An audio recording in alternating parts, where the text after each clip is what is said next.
Sejam muito bem-vindos ao canal Mesa de Debates.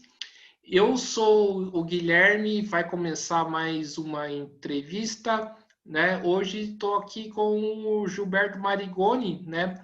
Para a gente conversar um pouquinho, né, da nossa situação política, né? Debater um pouco conjuntura nacional, né? Pandemia e tudo mais, fazer esse bate-papo, né, com o Gilberto Marigoni, que para muitos já é inclusive conhecido, né? A gente vai fazer esse bate-papo nesse frio aqui, né, do estado de São Paulo, o Gilberto de São Paulo, né, eu de São José.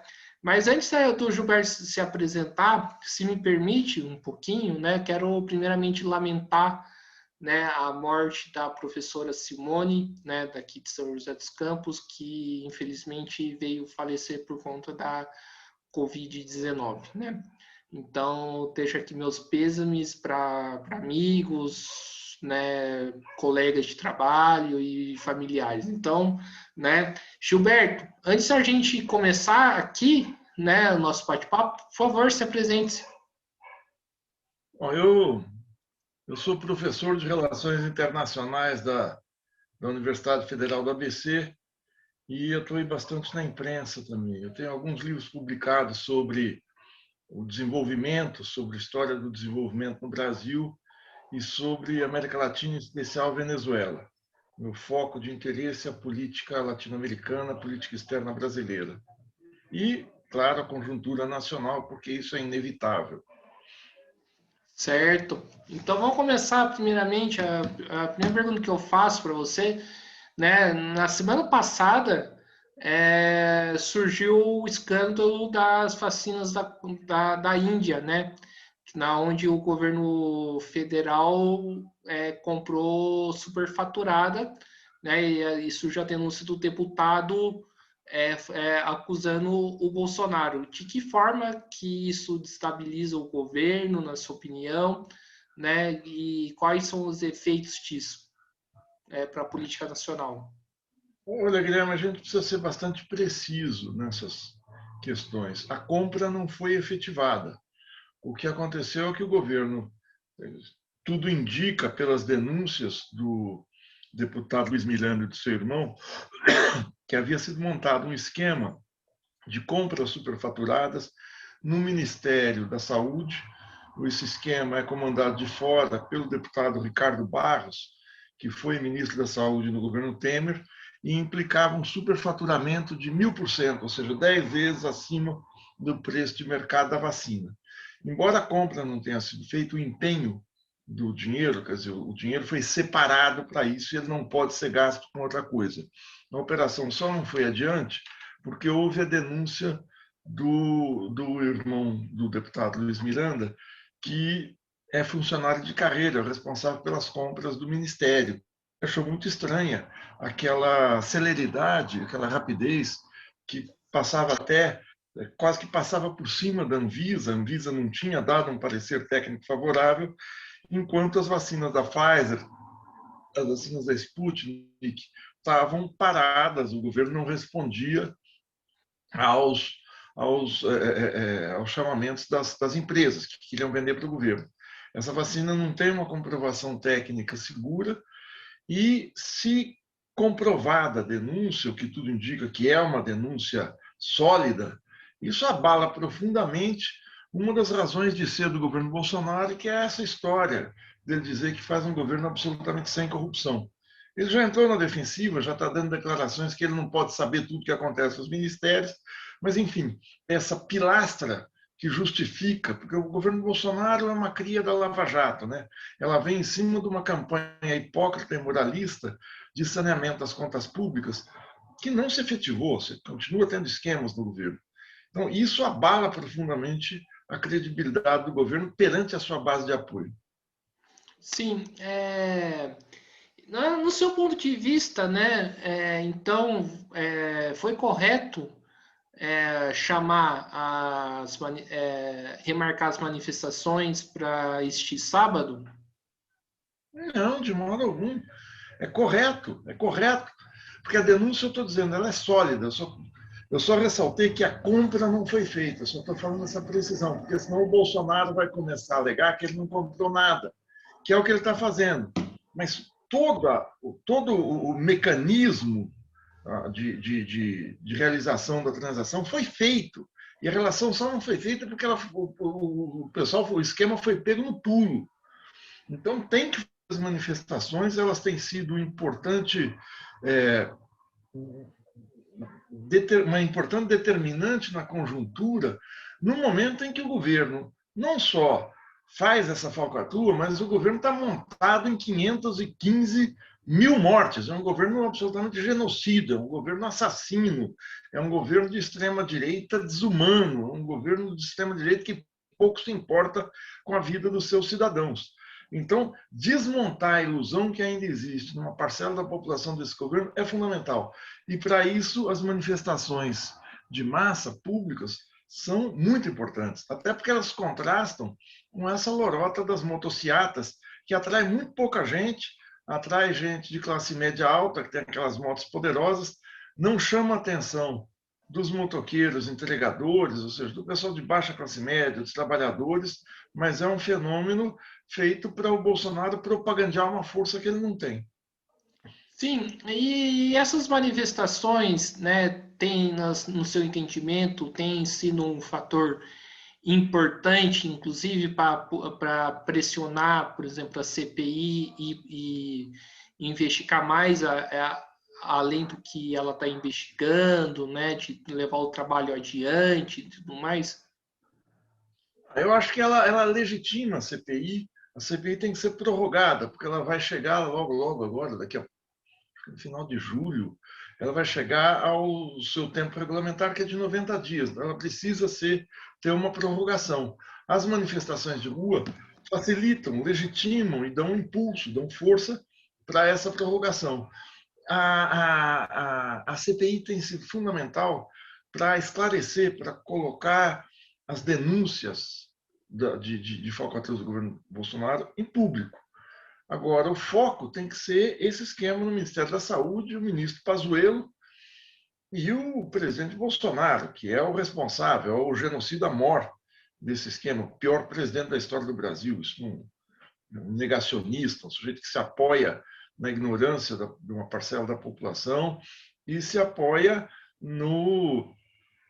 nessa escumalha das Forças Armadas, esses croques que estão na cúpula das Forças Armadas, que estão lá para defender suas boquinhas, eles transformaram as Forças Armadas em um bando desorganizado, porque romperam com a hierarquia. Essa passada de pano na quebra de hierarquia do Pazuello, que o comandante do Exército, o chefe do Exército, Paulo Sérgio, fez, quebra o pilar principal das Forças Armadas, que é disciplina e hierarquia. Com isso, as Forças Armadas se desorganizam, se desmoralizam. Esse é o feito maior do governo Bolsonaro. Ele desmonta, desmoraliza, joga na lama o nome do Exército Brasileiro. E foi aceito alegremente por essa cúpula que está aí, que vai para a esplanada dos ministérios dobrar seus salários, continuam na ativa. Ou seja, o Bolsonaro comprou essa cúpula das Forças Armadas. E eles têm uma sem cerimônia como o presidente do Supremo Tribunal Militar, uma aberração total brasileira, que é você ter duas justiças num só país, uma justiça para os fardados e uma justiça para os civis. Esse sujeito, um desqualificado, veio dar uma entrevista na revista Veja dizendo que a oposição está esticando a corda, que o povo brasileiro não sabe votar e que o Bolsonaro é um democrata. Ou seja, a justiça teria que ser imparcial. O militar é um membro de uma corporação de Estado e não de governo. Esse sujeito vem tomar partido, ou seja, ele desmoraliza o cargo, desmoraliza a instituição na qual ele está sentado. Essa situação precisa mudar. Essa situação não pode continuar sendo.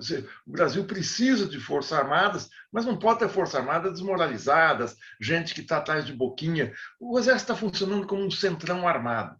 E esse é um dos pontos do absurdo do governo Bolsonaro. Ele não é um governo respeitável, em hipótese alguma, e leva o país internacionalmente a ser ridicularizado, a virar um pária no contexto mundial. Isso é um problema seríssimo na gestão da coisa pública, na gestão até da questão sanitária no país. Você falou, né, dessa apropriação do governo, né, perante as Forças Armadas, né, o governo se apropriou das Forças Armadas. Qual que é o risco disso, né, para, assim, falando mais concretamente, né, para os direitos democráticos, né, para as liberdades democráticas e tudo mais? O Exército brasileiro não tem uma história muito edificante, né? É um exército que participou na sua história, em pouco mais de um século e meio de história, de duas guerras externas, que foi a Guerra do Paraguai, que foi uma agressão covarde, porque o Exército brasileiro se junta ao Uruguai e à Argentina e desenvolve uma guerra de quase 5 anos com um pequeno país e leva 5 anos para derrotar esse pequeno país. Ele faz um massacre no país. A partir daí, o Exército começou a cuidar da segurança interna. Houve um massacre de Canudos, houve uma interferência sempre muito forte do Exército, especialmente do Exército, na política brasileira. Nunca esteve do lado democrático, nunca. Embora alguns membros seus fossem democráticos, nacionalistas, não é a maioria. Isso eles tiveram na ditadura do Estado Novo, tentaram dar um golpe contra o Juscelino, tiveram diretamente envolvidos na deposição de Vargas e deram um golpe de 64. Na ditadura de 64, eles se desmoralizaram, porque embora você tenha tido alguns avanços importantes, os militares de 64 eram de direita, eram autoritários, mas tinham um projeto nacional. O governo Geisel tinha um projeto nacional, era profundamente autoritário, mas tinha. Isso se perdeu. Isso se perdeu. Os militares hoje são gente de baixíssimo nível cultural, baixíssima formação, não estão preparados para defender o Brasil numa guerra. Já vista que esboçaram declarar uma guerra para a Venezuela, não aguentaria um dia de combate. Não é só por não ter armamento, é por não ter treinamento, por terem... Imagina um exército que é comandado por gente como Pazuello, como Heleno. O Heleno se notabilizou no Haiti por ser polícia, né? Ser polícia de favela. Ele até foi tirado de lá. Ele teria cometido excessos naquela situação. Aquilo não foi uma guerra. Mas o exército sai muito queimado, muito desmoralizado da ditadura, por conta da corrupção do regime, por conta do autoritarismo, por conta da incúria administrativa. E, estranhamente, o exército se afasta da vida política. Eu acho que o governo Fernando Henrique teve um grande avanço nesse ponto, que foi criar o Ministério da Defesa, ou seja, você tira os militares do posto de ministro. Você coloca um ministro civil, como o poder civil é que comanda o Estado. E o Exército é uma instituição da sociedade. Essa instituição estava afastada, estava se afastando dos negócios políticos, quando, por motivos que eu desconheço, o governo Lula resolve montar essa missão de paz ao Haiti em 2004. Foi algo muito ruim, porque recoloca o Exército com protagonismo, especialmente o Exército, nas Forças Armadas, com protagonismo político que eles não deveriam ter. E se você olhar para o perfil dos ministros principais do governo Bolsonaro, boa parte deles esteve no Haiti. Foi o Heleno, o Braga Neto, o Ramos, o Santos Cruz, e alguns outros desses altos comandantes que aprenderam a ser polícia, ou seja, polícia para patrulhar favela. E foi o que fizeram quando, no governo Temer, houve a intervenção na segurança do Rio de Janeiro, comandado pelo Braga Neto. A intervenção foi um fracasso, porque aumentou a criminalidade e foi na intervenção que acontece o assassinato da Marielle. E, com a intervenção, eles não conseguiram descobrir quem é o assassino. Por quê? Não sei. Ou assassino os mandantes. Não sei por quê. Você tem uma força lá, o principal efetivo armado do país, com a tal da inteligência militar, com recurso à disposição, não consegue descobrir um assassinato de uma vereadora. Dá um fracasso. Eles vão para o governo iludindo a população de que os militares seriam incorruptíveis, que os militares seriam mais competentes na gestão e que estariam apartados das disputas políticas. O que a gente vê aí é que são militares atrás da boquinha, ou seja, de dobrar o seu salário. Se confirmar a denúncia do Luiz Miranda um dos que comandava o esquema no Ministério da Saúde seria um militar, eu não estou afirmando, eu estou dizendo que, pelo que ele indica, há militares envolvidos, e não há competência alguma, já vista a desastrosa gestão do general Eduardo Pazuello na saúde. Mas eu já vista a desastrosa gestão do ministro Tarcísio na infraestrutura, quando a gente teve um seguido apagão no Amapá, de quase 3 semanas de apagão, e não bem resolvido. Os apagões voltam, a gente continua tendo problemas na infraestrutura, não há investimento na infraestrutura, e é uma área comandada por militar. Você pega a ciência e tecnologia, comandado pelo militar da FAB, Marcos Pontes. É um desastre. Não existe verba para ciência e tecnologia, não existe nada.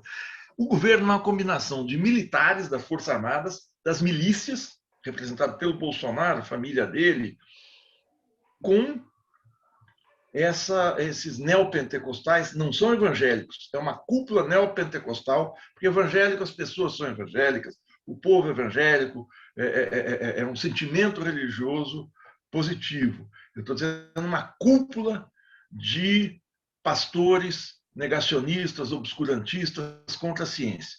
Essa combinação desses 3 setores, militares, milícia, neopentecostalismo, resulta nesse governo de extrema-direita que a gente tem aí. Sim, E como que você explica, né? A gente escuta muito, né, que o governo Bolsonaro é um governo negacionista, né? Ou como explicar esse negacionismo do governo, na sua opinião?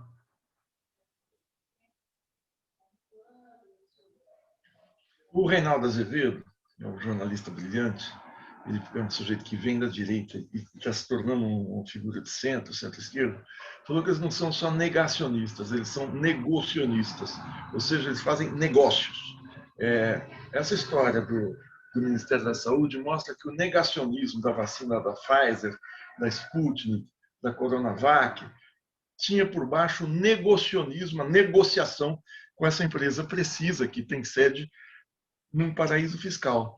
Mas o Bolsonaro fez uma aposta de que a pandemia seria algo fraco, algo que não se disseminaria, não teria a infecção que revelou ter. E partiu para negar, para colocar uma contradição entre economia e saúde. Ou seja, se eu fecho, se eu faço um lockdown, eu levo à falência empresas, lojas, comércio, enfim, vários empreendimentos. Então tem que manter aberto e a gente vai combater a pandemia com imunidade de rebanho. As pessoas vão se contaminar, algumas vão morrer, quem sobreviver vai ficar imune porque cria anticorpos. Isso é mentira, né? Porque ele levou a economia ao buraco, embora a gente esteja tendo uma leve recuperação agora, o número de empresas fechadas, quebradas, o aumento do desemprego, né, que está hoje em quase 15% de desemprego, o desalento entre a juventude, seja enorme, e a gestão do Estado um desastre. E a pandemia se dissemina, continua. Nós, há dias atrás, houve a marca dos 500 mil mortos, mas esses 500 mil mortos continuam. Continua e nós vamos chegar já a 600, 700, 1 milhão. O governo vai ter isso nas costas. O Exército, as Forças Armadas têm responsabilidade nisso. Esses pastores neopentecostais têm responsabilidade nisso. As milícias têm responsabilidade nisso. Vai ficar por isso mesmo? Quer dizer, se a gente não vai pagar pelo que fez, não vai ser punido, não vai ser tirada do poder para que se corrija a rota do país, eu acho isso urgente até por uma questão de sobrevivência. Sim, e perante esse governo, né, que está promovendo a verdadeira tragédia nacional, né, como que você vê a atuação da esquerda neste momento? Olha, é o seguinte, a esquerda brasileira, e como no mundo, é uma esquerda muito diversa. Né? Não existe a esquerda, existem diversas facções da esquerda. Um setor da esquerda moderada dirigiu o país por 13 anos, que é o núcleo capitaneado pelo PT.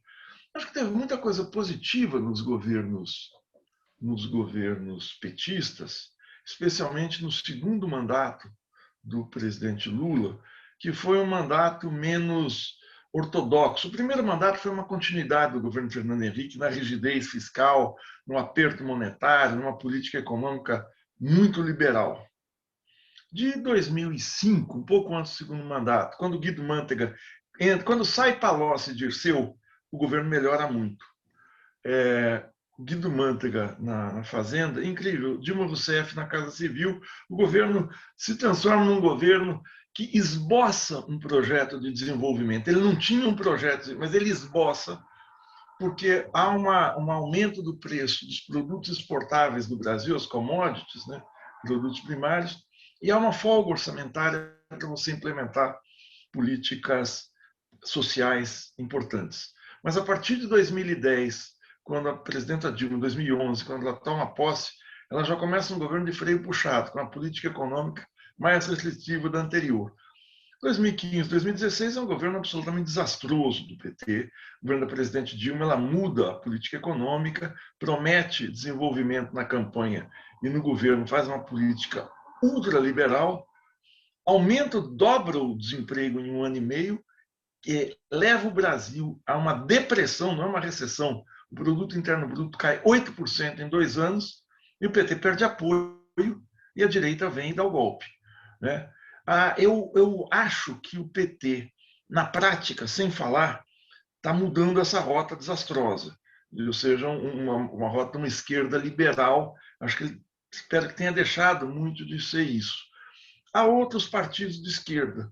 O PSOL, o PCdoB, são partidos importantes, têm bancadas importantes no Congresso. O PCdoB, até há pouco tempo, governava o Maranhão, o governador Flávio Dino, faz uma boa gestão, está no campo de esquerda, está no PSB. O consórcio Nordeste tem governadores de esquerda que tem tido uma tentativa de fazer uma política sanitária mais eficiente, embora seja muito difícil com o governo central jogando contra. Agora, eu acho que nós não temos saída daqui para frente, que é mudar. Não precisa ter um governo de centro-esquerda em 2022, mas tem que ter um governo desenvolvimentista, um governo que recupere o Estado brasileiro, um governo de uma ampla frente, um amplo entendimento nacional pela mudança, um entendimento democrático. Eu acho que isso está acontecendo, seja nas marchas, seja nas articulações que o ex-presidente Lula tem feito, seja em muita coisa que eu surpreendentemente tenho visto na imprensa. A imprensa não se opõe ao projeto privatista do governo Bolsonaro, a venda da Eletrobras, a não demarcação das terras indígenas, mas ela se contrapõe ao autoritarismo. Eu acho que se forma uma frente muito ampla no Brasil para derrotar o golpe, para colocar as Forças Armadas de volta nos quartéis. Isso precisa ser, isso é fundamental. Essa gente tem que sair da esplanada dos ministérios, tem que voltar para os seus lugares operacionais, onde eles trabalham, larga essa promiscuidade. A gente não pode ter o peso que tem esse neopentecostalismo na ação de governo, o Estado tem que ser laico, e a gente tem que fazer especialmente a partir do Rio de Janeiro, tirar as milícias da atividade política e eliminar essa facção do crime organizado da política, da interferência política. Professor, você cita aqui, né, as articulações que o Lula vem fazendo. Eu, particularmente, eu tenho uma preocupação que, na verdade, eu queria dividir e conversar com você em relação a isso, né? O PT, né, ficou muito notorizado por fazer suas alianças com os setores da direita, né? E foi essa mesma direita que, inclusive, deu o golpe, né? Fez aliança, mas no fundo essa direita puxou o tapete do PT, né? Essas articulações que o Lula vem fazendo para 2022 não pode fazer com que o PT cometa o mesmo erro que o PT cometeu? Podem sim. Agora tem que ver o seguinte, o problema do PT não foi ter feito as alianças com a direita. Você pode fazer aliança com a direita. O problema foi que o PT fez aliança com a direita e pegou o programa econômico da direita. O PT governou com a direita e cedeu totalmente na política monetária, as nomeações no Supremo, ele só nomeia a direita, Só não, você olha para o Supremo, você não acha que o partido que mais nomeou em toda a história da República ministro do Supremo foi o PT.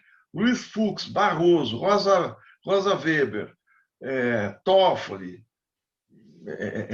Fachin são os de direita. O Lewandowski é o de centro, é o mais aceitável.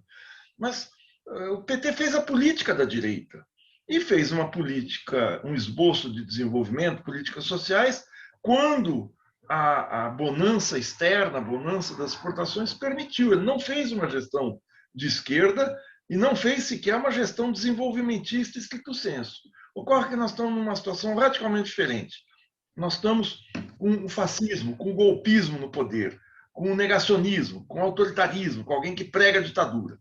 Nesse momento, o programa central é sair dessa situação e abrir espaço para uma gestão democrática novamente. Eu acredito até que o Lula não vai fazer uma gestão de esquerda, ele deve fazer algo semelhante ao que ele fez no primeiro governo, que não foi um bom governo, mas no contraste com o Bolsonaro, nós temos que sair disso, não há alternativa. Por isso eu acho que tem que fazer uma ampla frente. Uma amplíssima frente, aí se disputa posições, se disputa orientações de governo, é isso que eu acho que tem que ser feito. Mas tem uma outra questão também, né, o que eu tenho bastante preocupação, é que em relação, você falou uma ampla frente, só que, assim, né, na minha análise, o Bolsonaro não está disposto, né, a largar o osso pelas vias democráticas, né? Isso ele já falou isso uma vez, né? Embora eu acho aquela aventura que a extrema-direita fez nos Estados Unidos, no Capitólio, também acho que pode servir de inspiração para que isso aconteça no Brasil, né? E eu te pergunto, como que a gente lida com isso, né? Porque o bolsonarismo, ao meu ver, não vai ser derrotado nas urnas. Olha, Guilherme, se tivesse fórmula, seria fácil. A gente não tem fórmula, a gente tem que ir para a disputa. O Bolsonaro conta com apoio. Eu não sei até que ponto, isso aqui é a incógnita, qual é o apoio efetivo do Bolsonaro entre as Forças Armadas. O Exército vai continuar apoiando a loucura do Bolsonaro? Vai ter no comando gente como esse sujeito aí do Supremo Tribunal Militar? Vai ter um fraco como o Ricardo Sérgio? As Forças Armadas vão estão contentes com o papel de polícia que estão exercendo? Vai ser uma disputa de forças. O que a gente tem que fazer é isolar o golpismo, isolar essa cúpula das Forças Armadas, e faz parte do jogo, faz parte da disputa. Não existe assim, não é porque você está compondo uma frente ampla que você está cedendo alguma coisa, não. Se você faz... Porque a disputa não é o seguinte, se a frente vai ser ampla ou se a frente vai ser estreita, se vai ser pequena. É o seguinte, qual é o meu objetivo? O meu objetivo hoje é tirar o Bolsonaro do governo. Vai ser difícil ter impeachment. É possível, mas é difícil. Porque o presidente da Câmara é o Arthur Lira, porque é preciso um presidente ser muito incompetente, é preciso ser muito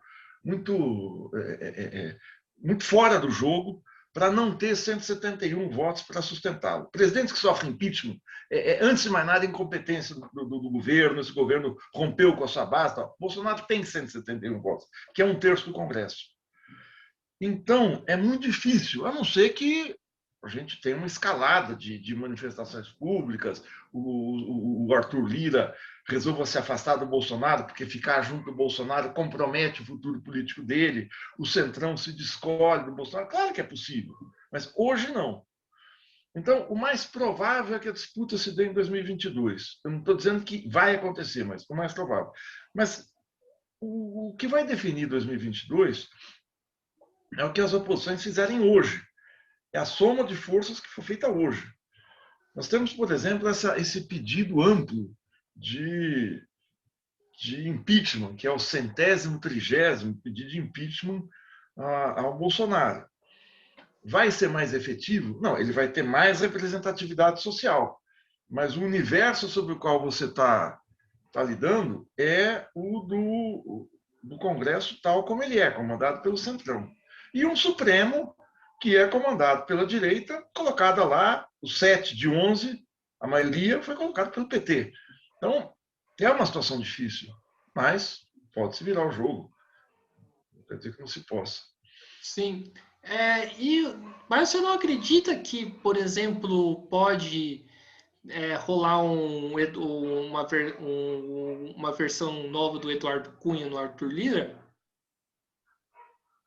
Não, ele é um Eduardo Cunha competente, né? Ele não foi para cadeia ainda, né? O Eduardo Cunha era competente. Não, uma versão assim, o Eduardo Cunha se voltar contra o Bolsonaro, o Eduardo Cunha é o sujeito que tentou,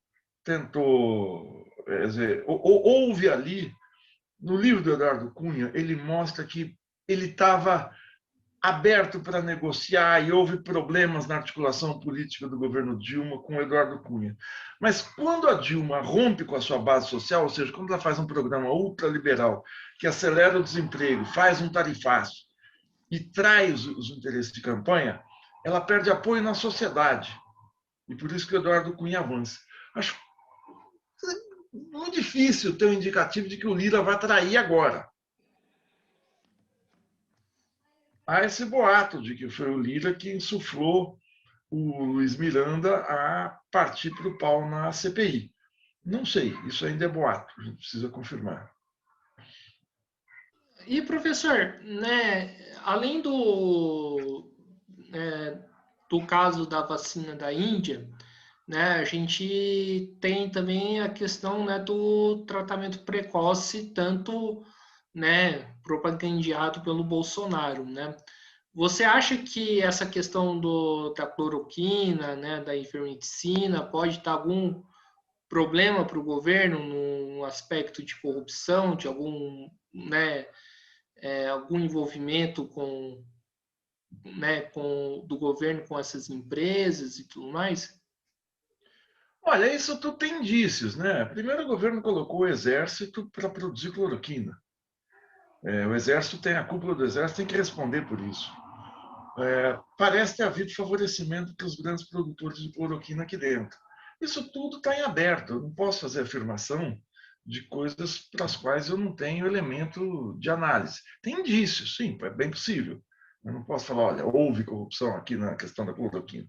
Houve uma irresponsabilidade. Essa cúpula do exército é uma coisa impressionante. Fico imaginando o Brasil numa guerra. Sujeito que. Imagina o seguinte: você tem um general do exército, que é alguém que deve se primar pela inteligência, pela tática, pela estratégia, mas especialmente pela coragem e ousadia, como é o Pazuello. Um sujeito que tem medo de CPI. Imagina esse sujeito comandando uma tropa diante de um ataque inimigo. Imagina essa gente de verdade numa guerra. Nós não estão preparados para isso, gente. Então, um general na esplanada dos ministérios ganha o seu soldo, que está em torno de 30 mil, e mais 30 mil do posto de ministro. Imagina você está ganhando 60 mil por mês, se você está preocupado em defender a honra, a pátria, ou você está preocupado em segurar a sua boquinha. Heleno, Braga Neto, essa gente está segurando sua boquinha. Claro, eles são de extrema direita, a gente sabe disso. Eles são capazes de qualquer coisa, mas eles estão tendo vantagens materiais com o posto que ocupam.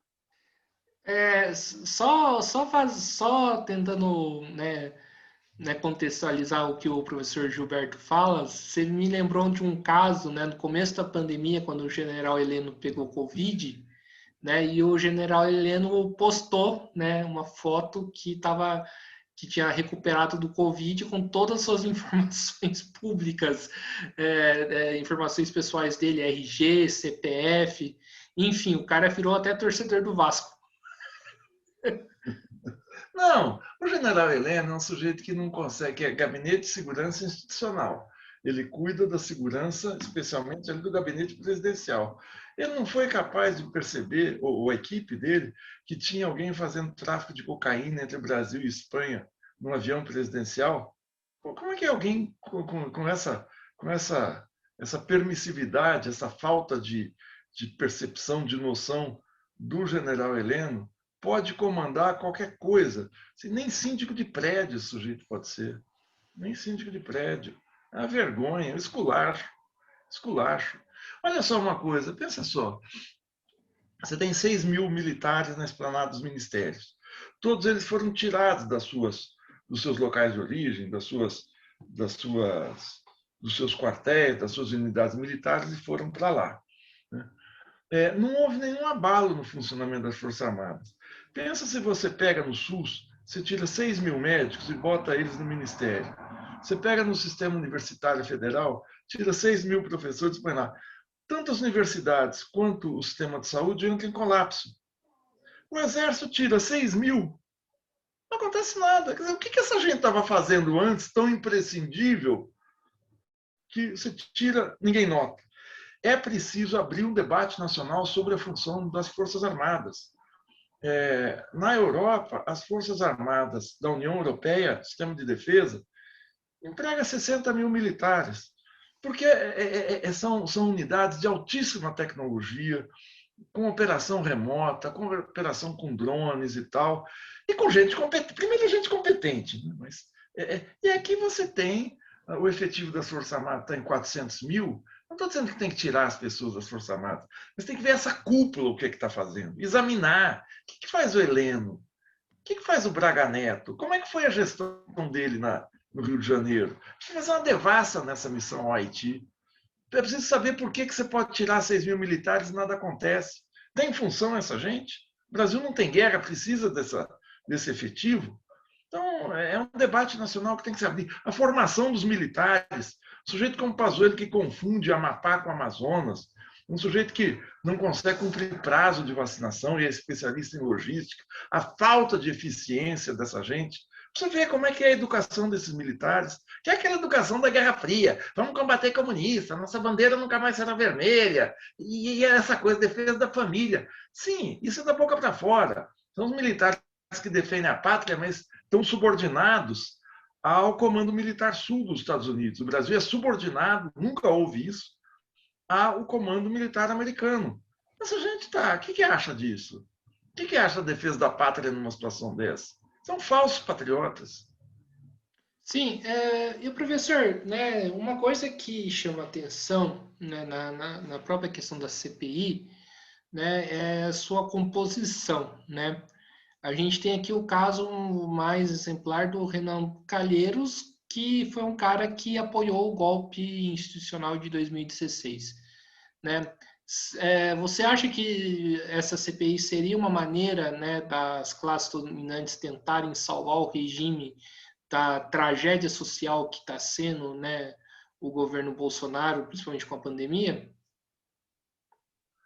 Olha, a gente tem que olhar o Renan o seguinte: o Renan, para mim, é o senador mais competente de todos. Porque você pega, ele está há 30 anos na cena principal. Ele foi do governo Collor, ele foi ministro do Fernando Henrique, ele foi figura de proa no governo Lula e no governo Dilma. Votou, porque o Renan ele vai se dar bem. Mas nessa questão da CPI, ele é contra o Bolsonaro. E isso, para mim, importa, o que ele está fazendo agora. Eu acho que tem uma cúpula ali na CPI, que é o Omar Aziz, o Randolph e o Renan, que estão fazendo um trabalho muito bom, secundados pelo Humberto Costa, surpreendente para mim, o Humberto Costa está bem desse jeito, o Fabiano Contarato, o Carvalho, acho que é Rodrigo Carvalho, de Sergipe, do PT do Sergipe, Fabiano Contarato, e aquele Alessandro, eu não lembro o nome dele, eu acho que é de Pernambuco, não me lembro agora de onde ele é. Você tem um time ali no 7, e mais as senadoras, a Simone Tebet, surpreendente também, que estão dando um show na CPI. Agora, sofrem pressões, eu acho que eles estão indo muito bem. Sim, e você acha que pode ter algum tipo de represália por parte do governo, né, perante a CPI, né, tipo, né, dos senadores começarem a ser investigados com algum caso em represália pela CPI estar sendo montada? Claro, essa gente que está no governo não tem nenhum princípio. Claro que vão investigar. Já devem ter investigado, devem ter tentado fazer pressão, parece não ter surtido efeito. Porque já fizeram isso, já levantaram, pode ter certeza disso. Ninguém está ali, ninguém é inocente nesse jogo. Então, É, Eu acho que a CPI assim, foi a CPI que propiciou a denúncia, o desmonte da farsa. Então, ela foi muito importante, está sendo muito importante. E o Bolsonaro perdeu o discurso da vacina. Aquele negócio de que não precisa de vacina, acabou. Acabou. Depois que oh meu Deus, como é que chama a Fernanda, jogadora de vôlei, que é contra a vacina e foi vacinar, né? Aquilo, depois que o general Ramos foi vacinar escondido, eles perderam o discurso da antivacina. Né? Vacina, vacina para mim, cloroquina para você. Exatamente. Sim. Exatamente. E, professor, a gente, agora saindo um pouquinho do cenário nacional, a gente vê, né, várias mobilizações, a gente viu, né, várias mobilizações na América Latina inteira, né? Começou antes da pandemia, né, no Chile, e agora, recentemente, a gente teve as grandes manifestações da Colômbia, né? A gente teve uma mudança geopolítica também muito forte em países como a Bolívia e tudo mais. No seu entendimento, né, como que o cenário da América Latina pressiona, né, a política brasileira? Bom, eu vou falar, eu estou aqui sofrendo a pressão também, eu também sofro pressões da minha gata Luna aqui. Então eu vou falar, espero que ela não se aprecie aí a colaboração dela. Não, a gente está tendo na América Latina um movimento antiliberal muito forte. A gente teve no continente, na América do Sul especialmente, não na América Latina, governos de centro, centro-esquerda, entre 1998, a eleição do Hugo Chávez, em dezembro de 98, até 2016, o golpe contra Dilma. 2015, o governo da Cristina Kirchner, o governo peronista argentino, é derrotado pelo Macri, um neoliberal financista clássico. Né?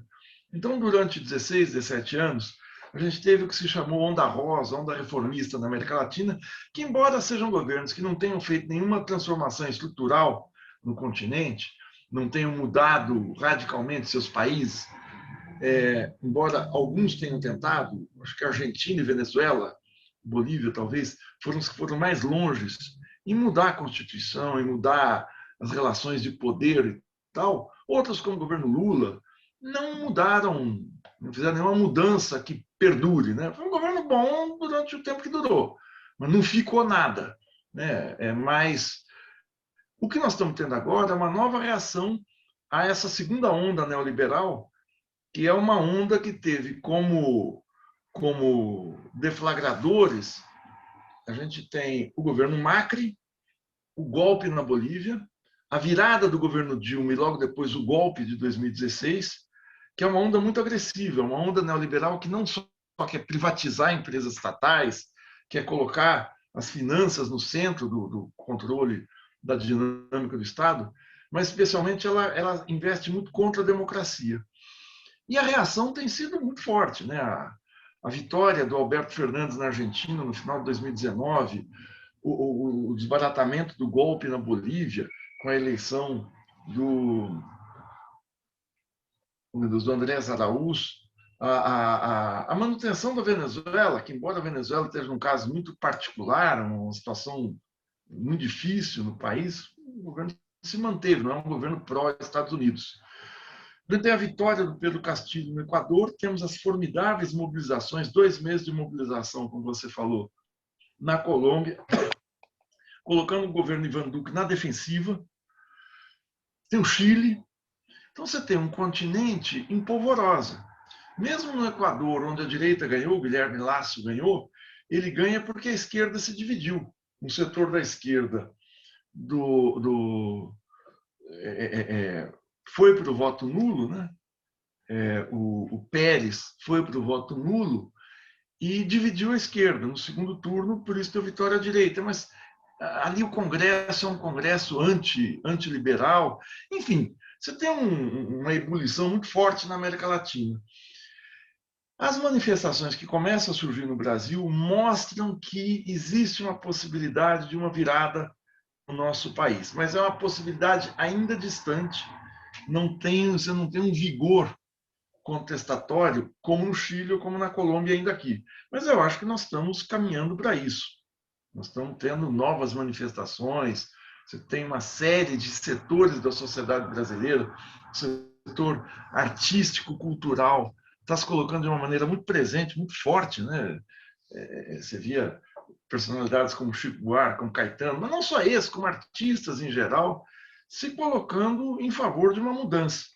Então, embora a gente tenha no país esse desastre, essa tragédia de 500 mil de mortos, nós temos também uma esperança que é a sociedade brasileira começando a entrar em movimento. E eu acho que isso acaba sendo um tom geral no continente sul-americano. Sim, professor, você falou das motocicletas, né? Houve toda a propaganda falando das motocicletas, os bolsonaristas falou que colocou 3 milhões, né? Parece que encheu São Paulo de moto, né? E sendo que na verdade foi um fiasco, né? Eles tentaram pegar aquela estrada que foram para Campinas, a estrada que inclusive particularmente eu acho bastante bonita, né? Lá, mas né, foi infestada de rato. Enfim, então, no seu entendimento, o apoio do Bolsonaro então tá caindo, né? Como que você vê ainda os apoiadores do Bolsonaro? Olha, a gente tem duas aferições. As motocicletas, como você falou, foram um fiasco, né? Tem sido um fiasco. E a gente olha essas pesquisas, especialmente essa pesquisa do IDEC, que é o instituto que sucede o IBOP, mostrando a queda do Bolsonaro, mas ele ainda tem um colchão de apoio muito forte, em torno de 25% da população. Mas ele perdeu as ruas. Ele não consegue mais ter aquele militante bolsonarista ativo, aquele cara que sai de casa, corre o risco de se contaminar, se infectar com a Covid, e vai lá defender o Bolsonaro. Isso murchou. Isso é muito significativo. Mas as pesquisas mostram mais, né? Como todo mundo viu, numa simulação de segundo turno, se fosse hoje, o Lula tem mais do dobro dos votos do Bolsonaro, 49-23, começando a perder entre evangélicos, perdendo nas periferias, que era um lugar que o Bolsonaro tinha muito voto. Mas o que indica? O que indicam as pesquisas de intenção de voto há quase um ano e meio das eleições? Elas não estão indicando como é que o sujeito vai votar lá na frente, até porque tem muita coisa para acontecer nesse tempo. Elas estão indicando que hoje o Bolsonaro não é o preferido do país. Deixa eu tirar essa gata daqui, você me. Luna, vamos descer. Opa! Pronto. Vamos lá. A Luna já fez a sua apresentação, todo mundo deve ter gostado, mas agora ela vai lá dar uma volta por aí. Espero que não volte aqui já, tão já. Agora seja ótimo. Sim, e esse cenário das eleições de 2022, o que dá para prever, o que ainda dá nebuloso, o que não dá para prever?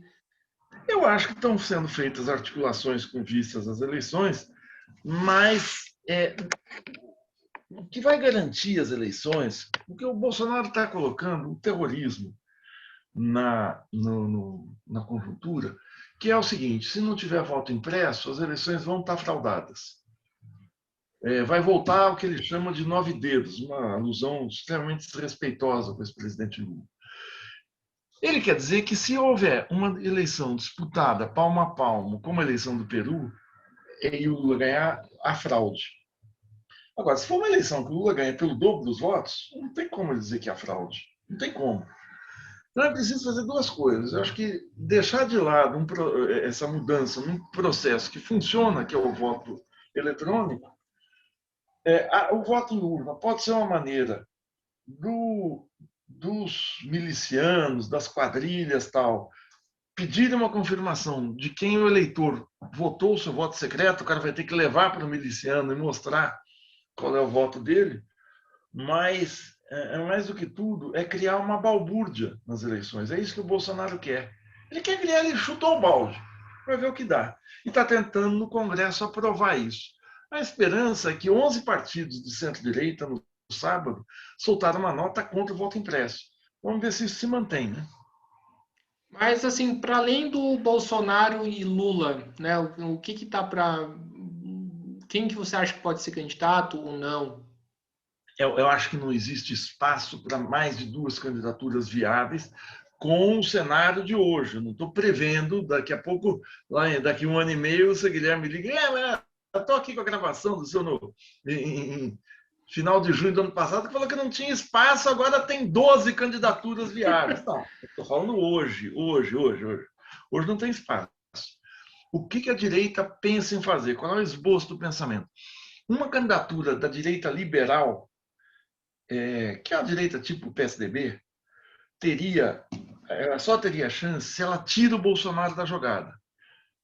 Ela não tem chance de disputar Bolsonaro, Lula e mais uma candidatura de direita, que é propriamente chamada de centro. Né? Então, para eles terem chance, eles precisam tirar o Bolsonaro. Vão ter força? Não sei, acho que não. Mas o jogo, a bola está em campo. Né? Professor, a gente tá vendo aqui, né, o verdadeiro desleixo, né, do governo com a relação da pandemia, né? Tanto é que o Brasil virou uma fábrica de celeiro de cepas, né, novas, criada com a pandemia. Qual que é o risco para a sociedade brasileira? Qual que é o risco político disso e qual que é o risco, né, disso do Brasil perante outros países, né, esse desleixo, né, que o governo vem implementando em relação à pandemia? Primeiro, aí eu vou, se me permite, discordar de você. Não é desleixo, é um projeto de matança. Porque quando você começa a fazer esquemas de você atrasa a compra de uma determinada vacina que você teria condição de fazer chegar aqui num tempo curto. Você inventa histórias de que ela não é eficiente, que você vai virar jacaré, que você não sabe qual é a reação que vai ter no corpo humano, que o preço é muito caro, não sei o quê. E você compra uma vacina 10 vezes mais cara, sem comprovação imediata, investe na imunidade de rebanho, é um projeto genocida. Esses caras são assassinos. Esses caras são assassinos. Nós não estamos lidando com gente que, eu esqueci de comprar vacina, puxa vida, é mesmo, podia ter. Não, eles não quiseram comprar vacina. Esse é o crime deles. Né? Então, só que isso não está claro para a população toda, está claro para uma parcela. Então,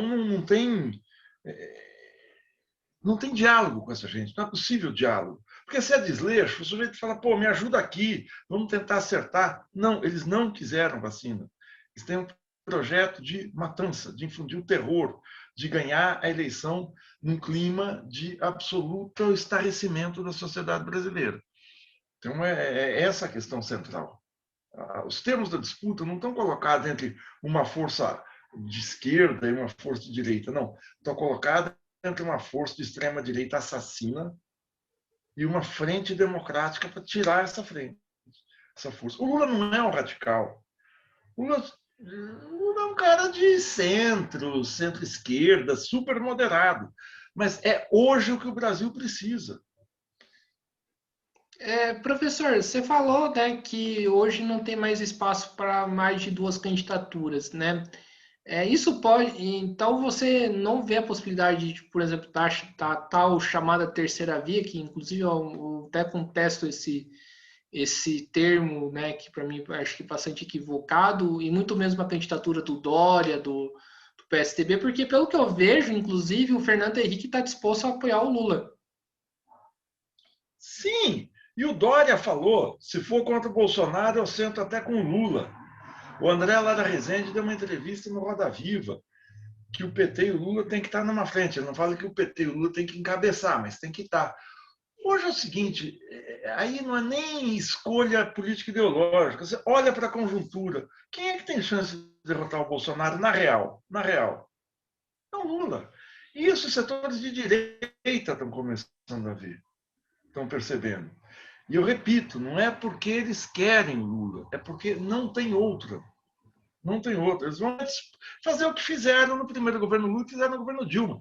Elege o Lula e interferem na direção do governo. Bota Meirelles, bota Palocci, bota Paulo Bernardo, bota essa gente de direita, bota Crivella, bota Hélio Costa, bota... Enfim, bota a direita no governo Lula e pronto. É mais eficiente do que fazer isso. Né? Bota esses caras que estão aí, topam qualquer negócio. Né? Isso justificaria, por exemplo, né, o fato do STF ter dado os direitos políticos do Lula, que foram antes retirados por conta da sua prisão? Não, isso aí tem uma série de fatores. Acho que o fator principal, primeiro, é que a Lava Jato era uma farsa mesmo. É insustentável você manter como crível um juiz, as sentenças do Moura, que romperam todos os ritos do chamado devido processo legal. Agora, há também uma mudança política, especialmente do Gilmar Mendes. Se você for pensar que o Gilmar Mendes é o ministro que impediu a posse do Lula como ministro em 2016, quando o governo Dilma estava começando a fazer água, e hoje ele é o cara que é, é, carimba e amplia a suspeição do Moro para todos os projetos nos quais o Lula está envolvido, ele mudou de posição. Ele mudou porque ele expressa um setor da burguesia sério. O Gilmar é um cara sério. Você tem dois ministros ali três ministros são sérios. Um é o Gilmar, o outro é o Alexandre Moraes, incrível, nomeado pelo Temer, e outro é o Lewandowski. Os outros, em especial os do PT, o Fux foi nomeado em acordo com o Sérgio Cabral, a Carmen Lúcia em acordo com a Aécio. Fizeram ali uma negociação como você faz negociação no Congresso. Não podia dar certo. O Toffoli é essa coisa formada pelo Dirceu, O Toffoli é uma cria do PT, quer dizer, precisa ver também o que é. É um militante do PT, que trai o Lula, trai pessoalmente o Lula. Professor, né, inclusive essa é uma pergunta que foi mandada para mim, né, pelo meu colega de canal André Tempo, né? Ele pergunta assim, né, como que essa pandemia pode mudar o rumo da política brasileira? Você acha que tudo isso que tá, essas movimentações que teve, tá tendo no Brasil foi muito por conta da pandemia e se não tivesse a pandemia do Covid-19, a gente viveria um outro cenário? Não, claro, se não tivesse a pandemia do Covid, agora do cenário, você tinha uma alteração radical. Radical. Primeiro, as pessoas podiam ir para a rua protestar. Você não teria dificuldade de fazer manifestações. Segundo, que você tem na economia, a pandemia te colocou de volta um debate que estava banido da cena pública, que é o debate sobre o papel do Estado, papel absolutamente central do SUS, de políticas centralizadas. Se o Brasil tivesse, por exemplo, olha só uma ideia que eu vou dar, o Brasil se tivesse um exército, que não tem, como a China tem, o exército é um fator fundamental em você fazer uma planificação de combate à pandemia, como a China fez, porque você tem que fazer mudanças seguintes, tem que fazer uma política sanitária de isolamento do vírus, a política de atendimento via um sistema público de saúde, mas o exército é que vai mapear onde é que tem que fazer lockdown, onde tem que fazer isolamento, fazer isso muitas vezes controlando militarmente a entrada e saída do país, aeroportos, exército e força aérea, aeroportos, fronteiras terrestres. Eu acho, até vou lançar aqui nacionalmente, um furo aqui, o Brasil poderia ter um exército.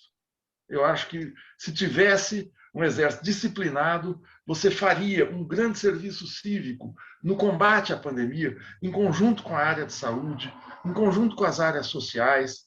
É absolutamente vital esse tipo de coisa. Isso acontece se você tem um Estado democrático que funcione, que intervenha na sociedade. Como você está sob o neoliberalismo e o Estado foi demonizado como uma grande chaga da sociedade, como um estorvo da sociedade, você não consegue articular áreas diversas dentro desse Estado. Ministério da Educação, por exemplo, você tem que ter. Nós estamos com uma tragédia geracional, que é uma geração de crianças e jovens com quase 2 anos sem escola. Como é que você pode ter uma sinergia, ou seja, uma articulação entre várias áreas de governo, para que você possa, o Ministério das Telecomunicações, Ciência e Tecnologia, tem que colocar a internet de graça no Brasil inteiro, para poder sustentar a educação dos jovens. Como é que isso não tem? Porque o Estado não pode, o Estado não sei o quê, o Estado é um ônus para a sociedade. Sim, A China tem um Estado super forte, a pandemia foi isolada lá antes da chegada da vacina. Então, eu acho que a pandemia quebrou esse tabu contra o Estado. Não aqui no Brasil, eu acho, né? Eles querem vender a Eletrobras e tal. Mas essa necessidade, a necessidade do Brasil construir, ter um exército, umas forças armadas que funcionem, sérias, com gente séria, ter uma área de saúde que articule com a área da educação, com as áreas sociais, que tenha dinheiro para pesquisa, que a ciência seja valorizada, enfim. Parece que a gente está falando de outro planeta, mas isso o Brasil já teve articulações próximas disso. Seria um retorno ao estado de bem-estar social do welfare states? Total, total. Eu quero um estado de bem-estar social. Claro, claro, um estado que possa prover o serviço de saúde, de educação, da segurança para a população e que tenha uma política econômica voltada para as maiorias. Exatamente, é um estado de bem-estar social que a gente precisa. Que foi esboçado na Constituição de 88. Vamos ter claro, a gente não está partindo do zero. A gente está partindo de um patamar, de uma conjuntura de 33 anos atrás, em que isso foi apontado para o futuro por uma parcela grande dos constituintes daquela época. Sim. Professor, agora para fechar, né, para a gente completar uma hora de conversa, né, vamos para a última pergunta, né? Como que você enxerga essa disputa do Bolsonaro com os governadores, prefeitos, né, tendo mais em vista a disputa entre Bolsonaro e Dória? O Bolsonaro está usando o Estado em seu benefício próprio, né? Ele aparelhou vários setores do Estado com as Forças Armadas. Ele não tem partido, ele está sem partido hoje, mas ele nunca teve partido, ele não é um cara que organiza a sociedade. Aliás, a ação dele é toda para desorganizar a sociedade, desorganizar campanha de vacinação, desorganizar tudo. E ele vê nos governadores inimigos. Elegeu Dória, Rui Costa, Flávio Dino, Helder Barbalho como inimigos. Eu não digo que todos os governadores do Brasil sejam ótimos, não acho. Não acho, até porque eles foram eleitos nessa onda lavajatista. O Zema foi eleito assim, o do Paraná, o Ratinho Júnior, o governador do Rio, que era o Witzel, agora esse Cláudio Castro, uma figura estranhíssima. Mas ele quer jogar para estados e municípios todas as responsabilidades pelas insuficiências do seu governo. E é isso que ele faz nessa batalha. E ele manobra, ele tenta dar dinheiro para os seus governadores mais próximos e negar verbas para os que são distantes. É uma conduta nada republicana, nada republicana. Eu não sei se ele vai conseguir. Eu acho que ele vai fazer água. Eu acho que ele está fazendo água. Por isso eu tenho esperança. Não digo que ele vai cair agora, mas seu governo está isolado. Tá? E tem que se isolar mais ainda. Sim. Então, acho que é isso, Gilberto, né? Estamos aqui encerrando mais uma entrevista do Mesa de Debates. Eu quero agradecer ao professor Gilberto Marigoni, né, por ter aceitado o convite, né, do canal. Foi um grande prazer conversar com ele, né? Acho importantíssimas as contribuições, né, que ele dá, inclusive, para o propósito do canal, né, que é abrir esse debate, né, entre os setores da esquerda para tentar responder, né, a atual realidade. Então, as contribuições do professor foram bastante importantes e peço para ele fazer as considerações finais, né? Olha, Guilherme, eu estou achando uma coisa muito positiva no Brasil. Embora a gente ainda tenha um alcance nos sites de esquerda, ainda um tanto limitados, ou seja, dentro de uma certa bolha progressista. Eu digo bolha, não é uma bolha pequena, não, é uma bolha grande.